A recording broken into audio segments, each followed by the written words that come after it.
Assalamualaikum warahmatullahi wabarakatuh. Waalaikumsalam Waalaikumsalam warahmatullahi warahmatullahi wabarakatuh. wabarakatuh. Selamat sore. Hari ini kita akan membahas sesuatu yang fisiknya sangat kita kenal, gedungnya megah, dan menjadi wajah baru pelayanan publik kita, yaitu Mall Pelayanan Publik. Pertanyaannya, di tahun 2025 ini, apakah Mall Pelayanan Publik masih relevan? Atau jangan-jangan ia terjebak menjadi monumen fisik di tengah gempuran digital? Sudah hadir bersama saya empat narasumber keren, yaitu ada Pak Irsan, Ibu Debi, Kang Firman, dan Teh Dita. Selamat sore semuanya. Sore. Sore. Oke, baik. Kita mulai dari Pak Irsan. Pak Irsan, tidak bisa dipungkiri kehadiran MPP ini sebuah lompatan.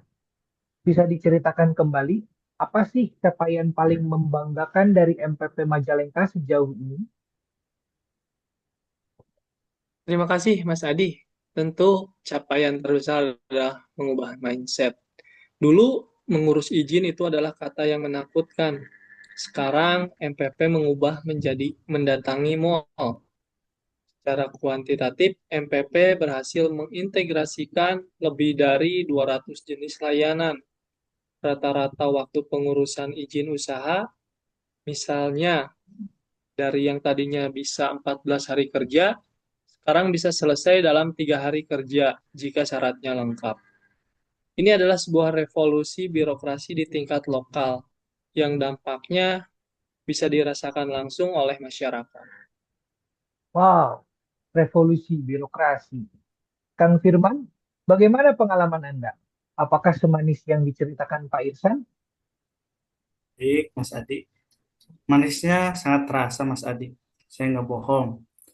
Di sini saya bisa urus perpanjangan NIP, izin edar, dan bahkan konsultasi haki di satu tempat. Hemat waktu, hemat bensin, itu nilai plus yang tidak bisa dinegosiasikan.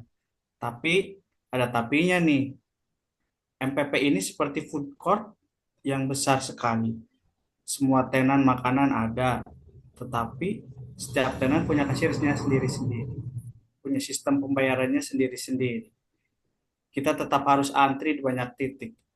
Seharusnya kan ini bisa jadi satu sistem terpusat. Sekali masuk data, semua loket harus bisa diakses. Harusnya. Wah, analogi yang sangat menarik. Food court dengan kasir terpisah. Teh Dita, apakah kamu pernah ke MPP? Apa kesan pertamamu? Ya, saya pernah ke MPP Mas. Waktu itu mengantar ibu untuk mengurus PBB.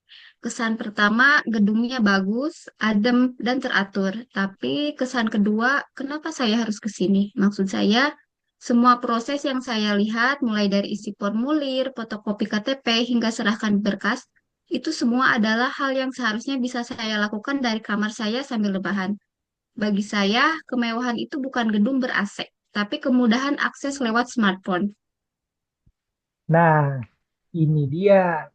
Kang Firman menyoroti integrasi sistem. Teh Dita menyoroti perlunya layanan digital penuh. Bu Debi, apakah dua masalah ini saling berkaitan? Sangat berkaitan. Ini adalah dua sisi dari koin yang sama.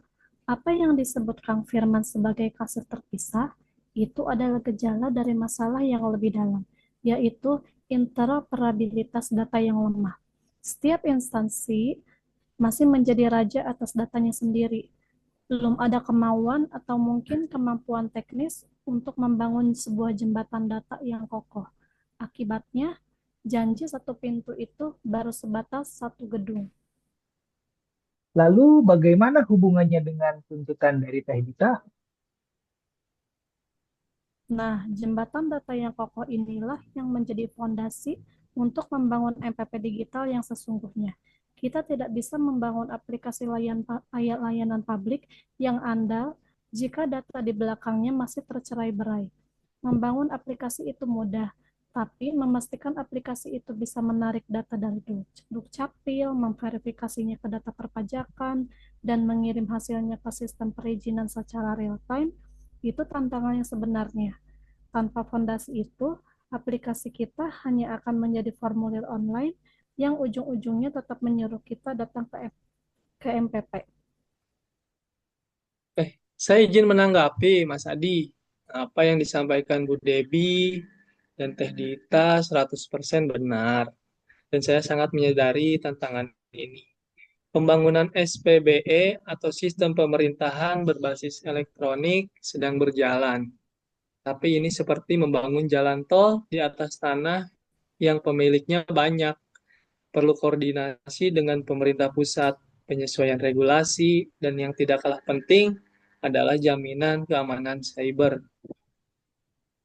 Saya tidak ingin kemudahan digital justru membuka celah kecerobohan, kebocoran data warga.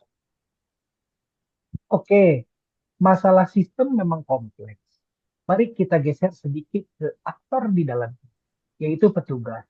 Kang Firman, selain soal sistem, bagaimana dengan pengalaman dilayani oleh ASN kita di MPP? Nah, ini juga Mas Adi. Layanannya seperti cuaca, kadang cerah, kadang juga mendung. Ada petugas yang sangat informatif, proaktif, bahkan memberi nomor WhatsApp untuk konsultasi. Tapi tidak jarang juga saya bertemu petugas yang hanya menjawab seperlunya, kurang senyum, dan terkesan ingin cepat selesai. Standar pelayanannya belum seragam, padahal seragam dinas mereka sama, di bawah atap gedung yang sama juga. Bu Debi, mengapa standarisasi pelayanan ini begitu sulit diterapkan? Karena ini bukan sekedar masalah teknis atau SOP, standar operasional prosedur. Ini adalah masalah budaya organisasi. Apakah para ASN di sana merasa memiliki MPP? Apakah ada sistem penghargaan dan sanksi yang adil berdasarkan kinerja pelayanan? Seringkali, penilaian kinerja ASN masih berbasis pada penyerapan anggaran atau penyelesaian dokumen di atas kertas, bukan pada seberapa puas masyarakat yang mereka layani. Tanpa mengubah paradigma ini, kita hanya akan mendapatkan robot-robot birokrasi, bukan pelayan publik yang tulus. Diskusi yang sangat mendalam. Kita sudah bicara soal sistem, digitalisasi, dan budaya kerja.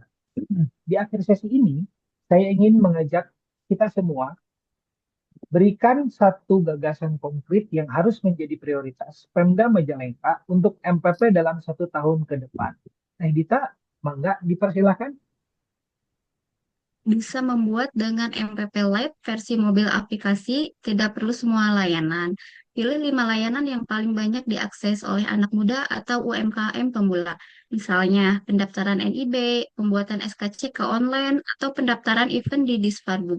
Pastikan 5 layanan ini benar-benar bisa selesai 100% lewat aplikasi. Buktikan bahwa kita bisa. Sangat spesifik dan terukur. Bagaimana dengan Kang Firman? Kalau menurut saya, Mas Adi, harus adanya adopsi sistem feedback terpadu di setiap meja pelayanan. Pasang QR code yang terhubung ke formulir survei kepuasan yang simpel. Tanyakan 3 hal, kecepatan, keramahan, dan solusi. Jadikan hasil survei ini sebagai KPI, Key Performance Indicator, bulanan bagi setiap petugas yang bisa diakses publik biar ada transparansi kerja. Lalu, bagaimana dengan Bu Debi? Bentuk tim akselerasi digital MPP. Tim ini harus cross-fungsional. Anggotanya bukan hanya dari Pemda, tapi wajib ada dari perwakilan praktisi IT, akademisi, dan perwakilan dari komunitas pengguna seperti Kang Firman dan Dita. Beri mereka target 6 bulan untuk memetakan masalah integrasi data dan merumuskan solusi teknis yang paling memungkinkan. Sangat strategis. Yang terakhir, untuk Pak Irsan, sebagai penutup, bagaimana Anda menyikapi gagasan-gagasan brilian ini? Jujur, saya merasa tercerahkan sekaligus tertantang. Tiga gagasan ini bukan angan-angan, tapi sangat bisa dieksekusi. PP Lite, sistem feedback berbasis KPI, dan tim akselerasi digital sebagai rekomendasi. Ini adalah bukti bahwa MPP tidak bisa membangun sendiri karena butuh masukan-masukan yang baik dari masyarakat yang menikmatinya. Semoga kedepannya bisa menjadi bahan evaluasi untuk pemangku kepentingan. Terima kasih atas semua idenya. Baik, terima kasih. Sebuah diskusi yang luar biasa. MPP kita memang berada di persimpangan jalan, dan untuk memilih jalan yang tepat menuju masa depan dibutuhkan kolaborasi. Terima kasih untuk Pak Irsan, Bu Debi, Kang Firman, dan Teh Dita. Semoga obrolan kita sore ini menjadi percikan perubahan nyata. Saya Adi, pamit undur diri. Wassalamualaikum warahmatullahi wabarakatuh. Waalaikumsalam Waalaikumsalam Waalaikumsalam warahmatullahi warahmatullahi warahmatullahi wabarakatuh. wabarakatuh. wabarakatuh.